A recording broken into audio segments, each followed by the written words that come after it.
अस्सलाम वालेकुम जी। उम्मीद करती हूँ आप लोग बिल्कुल ठीक होंगे और अपने घरों में अपनी छुट्टियाँ एंजॉय कर रहे होंगे। वैसे तो गर्मियाँ एंजॉय करने नहीं देंगी, लेकिन फिर भी हमने छुट्टियों को एंजॉय करना है और ज़्यादा टाइम पढ़ना नहीं है, इसलिए हम थोड़ी थोड़ी से टाइम में थोड़ी थोड़ी सी वीडियोस देख के अपना सिलेबस कवर करेंगे। एक एक एक्सरसाइज रोज़ की करेंगे, प्रैक्टिस भी साथ ही हो जाएगी, समझ भी आ जाएगी और पेपर्स की तैयारी के हिसाब से हम लोग लेके चलेंगे। सबसे पहले बुक को देख के परेशान नहीं होना, ये आपके पंजाब बोर्ड की ही बुक है, लेकिन कलर्स थोड़ी सी डिफरेंट हो रहे होंगे क्योंकि मैंने बुक ऑनलाइन खोली हुई है और आप लोगों के पास दूसरी बुक्स हैं। लेकिन परेशान बिल्कुल नहीं होना, कॉन्टेक्स्ट भी बिल्कुल सेम है, कंटेंट भी बिल्कुल सेम है। चलें जी, हम शुरू करते हैं। सबसे पहले बिस्मिल्लाहिर्रहमानिर्रहीम, एक्सरसाइज 1.1। हमारे पास मैट्रिसेस का ऑर्डर फाइंड करना है हमने सबसे पहले, तो देख लेते हैं हम ऑर्डर होता क्या है। ऑर्डर हमारे पास होता है number of rose and columns in a matrix specifies it's order. हमारे पास एक मैट्रिक्स होता है, साथ number of rose and columns. चलें जी, हम देख लेते हैं कि अब हमने इसको करना कैसे है। हम 2-3 क्वेश्चंस की प्रैक्टिस भी करेंगे और ये हमारी एक्सरसाइज सिर्फ और सिर्फ 10 मिनट की एक्सरसाइज है, ये भी फ़ौरन से ख़त्म भी हो जाएगी। चलें जी, हम अपने क्वेश्चंस की बिस्मिल्लाहिर्रहमानिर्रहीम करते हैं।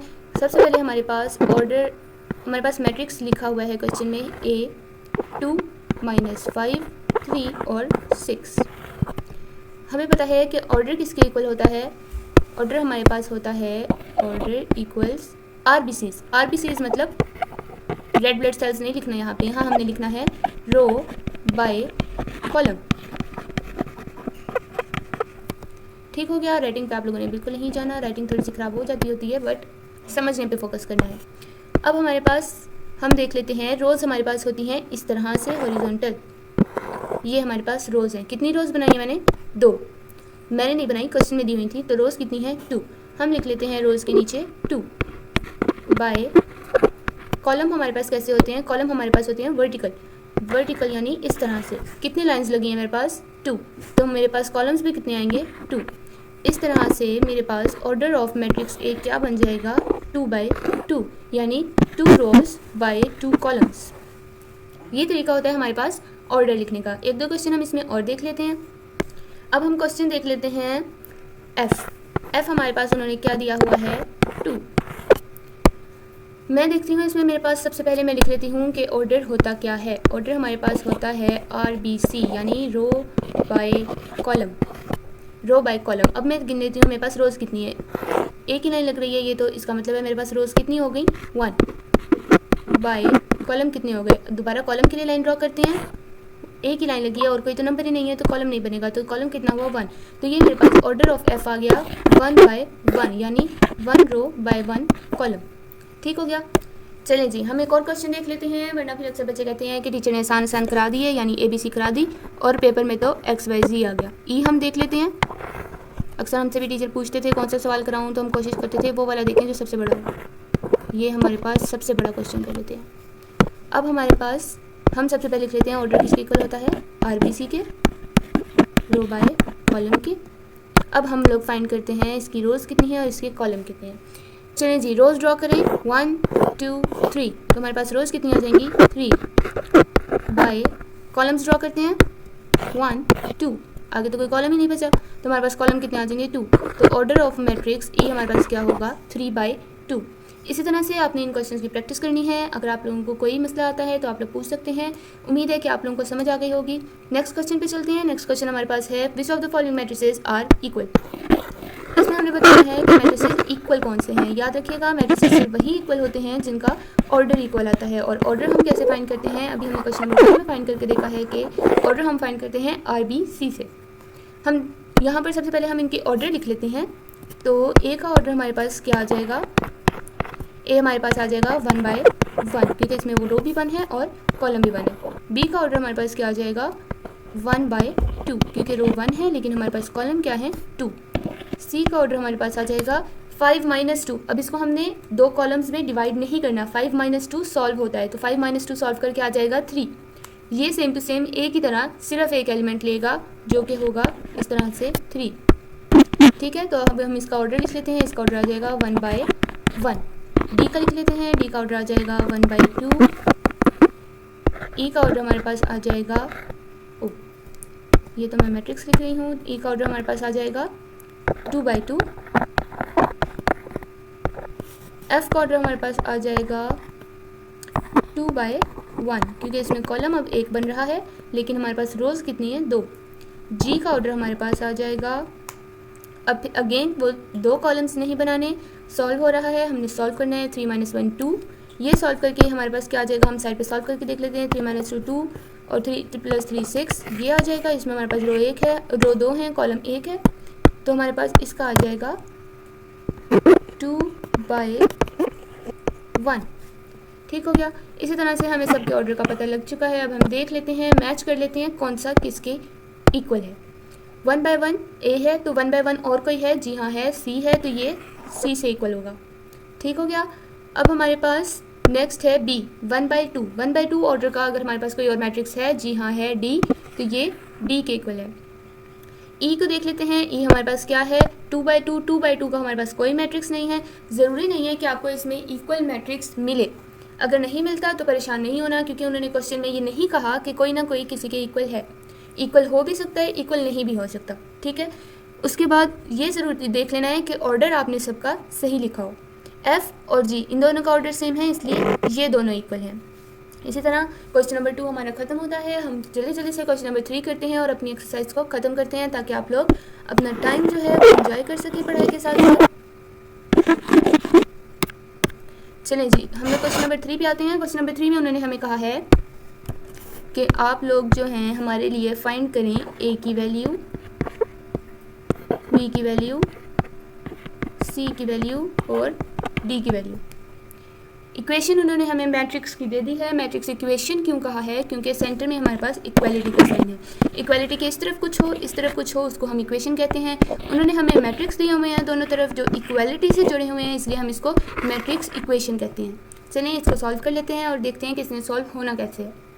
चलिए ये हमारे पास क्वेश्चन आ गया, हमने मैट्रिक्स की इक्वेशन लिख ली है। अब हम लोग यहाँ पर जो समझने वाला पॉइंट है वो ये है कि ये जो हमारे पास जगह है ये दूसरे मैट्रिक्स में इसके बराबर है। ये जो पॉइंट है ये इसके बराबर है, ये जो पॉइंट है हमारे पास ये इसके बराबर है, ये पॉइंट इसके बराबर है। यानी मैं लिख सकती हूँ a + c इक्वल होगा मेरे पास 0 के, c - 1 इक्वल होगा मेरे पास 3 के, a + 2b इक्वल होगा मेरे पास -7 के, और 4d - 6 इक्वल होगा मेरे पास 2d के। ठीक है। ये हमारे पास यहाँ से इस मैट्रिक्स से हमने ये इक्वेशंस बना लिए। इन इक्वेशंस को मैं नंबर दे देती हूँ। इसको इक्वेशन 1, इसको इक्वेशन 2 कर देते हैं, इसको इक्वेशन 3 कर देते हैं, इसको इक्वेशन नंबर 4 कर देते हैं। अब हम लोग हर इक्वेशन में से ए बी सी डी की वैल्यू फाइंड करेंगे। आप लोगों को पता होगा कि अगर मेरे पास ए बी सी डी क्या है, ये मेरे पास फ़िलहाल अननोन वैल्यूज़ हैं। अननोन का मतलब होता है जिसकी वैल्यू का मुझे नहीं पता। अब मेरे पास ये अननोन वैल्यूज़ अगर एक इक्वेशन में 2 आ जाएंगी तो मैं उनकी वैल्यू कैसे निकालूंगी। इसलिए कोई ऐसी इक्वेशन ढूंढनी है जिसमें अननोन वैल्यू 1 हो, बाकी जो है वो नंबर्स हों जिसको मैं सॉल्व कर सकूँ। ऐसी इक्वेशन मेरे पास 2 हैं, एक मेरे पास ये है, एक मेरे पास ये है। इन दोनों में से आपकी मर्ज़ी, आप कोई भी पहले सॉल्व कर सकते हैं। मैं करूँगी इक्वेशन नंबर 2 को पहले सॉल्व। इक्वेशन 2 से स्टार्ट करूँगी मैं। 2 मेरे पास इक्वेशन क्या है, c - 1 = 3। तो मैं कर दूँगी, मैथमेटिक्स का रूल है, अगर आप इक्वेशन की दूसरी तरफ कोई नंबर लेके जाते हैं तो उसका साइन चेंज हो जाता है। अगर माइनस है तो प्लस हो जाएगा, प्लस है तो माइनस हो जाएगा। मल्टीप्लाई हो रहा है तो इक्वेशन की दूसरी तरफ जाके वो डिवाइड हो जाएगा। अगर वो डिवाइड हो रहा है तो दूसरी तरफ जाके वो मल्टीप्लाई हो जाएगा। यहाँ से मेरे पास c की वैल्यू आ जाएगी 4। तो हम लोग यहाँ पर वैल्यूज़ अपनी साथ साथ लिख लेते हैं ताकि हमें याद रहे हमने कौन सी कर ली है। c की वैल्यू 4 ज़रा सीधा करके लिख लेते हैं, कुछ ज़्यादा ही टेढ़ा हो गया है। c की वैल्यू हमारे पास आ गई है जी 4। अब हमारे पास c की वैल्यू आ गई है। अब हम लोग इक्वेशन नंबर 4 को सॉल्व कर लेते हैं। इक्वेशन नंबर 4, इक्वेशन 4 मेरे पास क्या है, 4d - 6 = 2d। मैं d वाली वैल्यूज़ को एक साइड पे कर लूँगी। 2d उस तरफ प्लस का है, जिसके साथ कोई साइन नहीं होता उसके साथ प्लस का साइन होता है। 2d इस तरफ माइनस और -6 दूसरी तरफ प्लस का 6। 4d में से 2d निकाले तो 2d = 6। d की वैल्यू आ जाएगी 6/2 = 3। हम d की वैल्यू भी लिख लेते हैं। हमारे पास d की वैल्यू आ जाएगी 3। ठीक हो गया। अब हमारे पास बाकी इक्वेशंस बच गई हैं 2। एक इक्वेशन नंबर 1 और दूसरी इक्वेशन नंबर 3। इन दोनों में से मैं पहले कौन सी सॉल्व कर सकती हूँ, 3 में इसलिए सॉल्व नहीं कर सकती क्योंकि मेरे पास a स्टिल अननोन है और b भी अननोन है। 1 में a मेरे पास अननोन है लेकिन c की वैल्यू हमने फाइंड कर ली है, हम c की जगह उसकी वैल्यू लिखेंगे और a को हम फाइंड कर सकते हैं। चलें जी, हमारे पास इक्वेशन हम लोग 1 ले लेते हैं। 1 में हमारे पास क्या है, a plus c equals 0। a plus c की वैल्यू हमने फाइंड की हुई है यहाँ पर 4 इक्वल्स 0। प्लस का 4 दूसरी तरफ जाके हो जाएगा माइनस का 4, तो ये हमारे पास आ गई a की वैल्यू। a की वैल्यू भी हम लिख लेते हैं ताकि हमें थोड़ा सा हौसला हो जाए कि हमारा क्वेश्चन ख़त्म होने वाला है। माइनस की 4। अब हमारे पास एक वैल्यू अननोन रह गई है जो कि है b की वैल्यू। b की अब हमारे पास इक्वेशन भी a की बच गई है जो कि कौन सी है, थर्ड। अब हम लोग थर्ड इक्वेशन को सॉल्व करते हैं। थर्ड इक्वेशन हमारे पास क्या है, a plus 2b equals -7। a की वैल्यू क्या है, -4, यहाँ से हमने ये अभी फाइंड की थी। Plus 2b equals -7। 2b किसके इक्वल हो जाएगा, -7 प्लस 4। -4 दूसरी तरफ जाके प्लस का 4 हो जाएगा, तो 2b इक्वल्स टू -3। ये आप लोगों को पता होगा कि जिसके साथ माइनस प्लस माइनस का हम लोग सॉल्व करते हैं, ऑपरेशन माइनस का होता है, तो 7 - 4 3, लेकिन साइन वो आएगा जो ग्रेटर वैल्यू के साथ होगा। तो b हमारे पास आ जाएगा -3/2। ये हमारे पास आ गई b की वैल्यू। अब हम लोग यहाँ पे b की वैल्यू भी लिख लेते हैं। b आ गया है हमारे पास -3/2। तो जी हमारे पास क्वेश्चन क्या था, क्वेश्चन में हमें कहा गया था कि find the values of a, b, c and d which satisfy the matrix equation.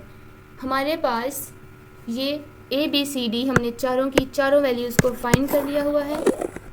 जो अगर आपने इन क्वेश्चन को चेक करना है कि ये सही है या नहीं है, आप a, b, c, d सबकी वैल्यू निकाल के सबकी वैल्यू पुट करें इस इक्वेशन में, इस मैट्रिक्स में। ये पूरा मैट्रिक्स इक्वेशन की दूसरी तरफ वाले मैट्रिक्स के इक्वल आएगा। हम ये करके देख लेते हैं। क्वेश्चन हमारा ख़त्म हो चुका है, लेकिन फिर भी हम लोग तसल्ली के लिए चेक कर लेते हैं कि वो हमारी इक्वेशन को सेटिस्फाई करता है या नहीं करता। ये क्वेश्चन जो अब आपको ऐसा कराने लगे, आपको करने की ज़रूरत नहीं है। अलबत्ता अगर आप देखना चाहें, समझना चाहें, तो a की हमारे पास वैल्यू क्या है, -4, प्लस c की वैल्यू क्या है, 4, c की वैल्यू 4 -1, a की वैल्यू -4 प्लस 2 इंटू b की वैल्यू क्या है, -3/2, और लास्टली 4d की वैल्यू क्या है, 3 -6। ये इक्वल्स 0, 3 -7 एंड 2 इंटू डी की वैल्यू क्या है, 3। ओके, ये हमने इस मैट्रिक्स में हमारे आंसर्स को पुट कर दिया है ताकि हम वेरीफाई कर सकें। वेरीफाई कैसे, -4 प्लस 4 ये दोनों कैंसिल होकर यहाँ आ जाएगा 0, 4 -1 3, माइनस ये 2 से कैंसिल हो जाएगा, ये प्लस माइनस माइनस हो जाएगा, -4 -3 कितना होता है, माइनस का 7, और 4 into 3 12 - 6 6। Equality sign equals 3 0 3 -7 and 2 3 6। अब आप लोग देखें, ये दोनों मैट्रिक्स जो हैं एक दूसरे के बिल्कुल बराबर हैं जो इस इक्वलिटी को सेटिस्फाई करते हैं। क्वेश्चन हमारा क्या था, हमने वो वैल्यूज़ फाइंड करनी थी जो उसको सेटिस्फाई करते हैं। हमने वैल्यूज़ भी फाइंड कर ली, हमने चेक भी कर लिया कि वो उसको सेटिस्फाई कर रही हैं। इसी तरह हमारी ये एक्सरसाइज ख़त्म होती है और आप लोग इसकी प्रैक्टिस करें बहुत सारी। जहाँ से आपको समझ नहीं आता आप लोग पूछ सकते हैं, कमेंट्स कर सकते हैं। आप लोगों की एक्सरसाइज ख़त्म होती है, इंशाल्लाह हम नेक्स्ट एक्सरसाइज भी स्टार्ट करेंगे, इसी तरह स्टार्ट करेंगे, और अगर कुछ रिवाइज़ करने वाला होगा तो हम उसको रिवाइज़ भी कर लेंगे। आप लोग अब अपना टाइम एंजॉय करें, इजाज़त दें, लाइक और सब्सक्राइब करें ताकि नेक्स्ट एक्सरसाइज आप लोगों की जब भी अपलोड हो आप लोगों को पता लग जाए और आप लोग उसके साथ साथ प्रैक्टिस कर सकें। Thank you so much. अल्लाह हाफ़िज़।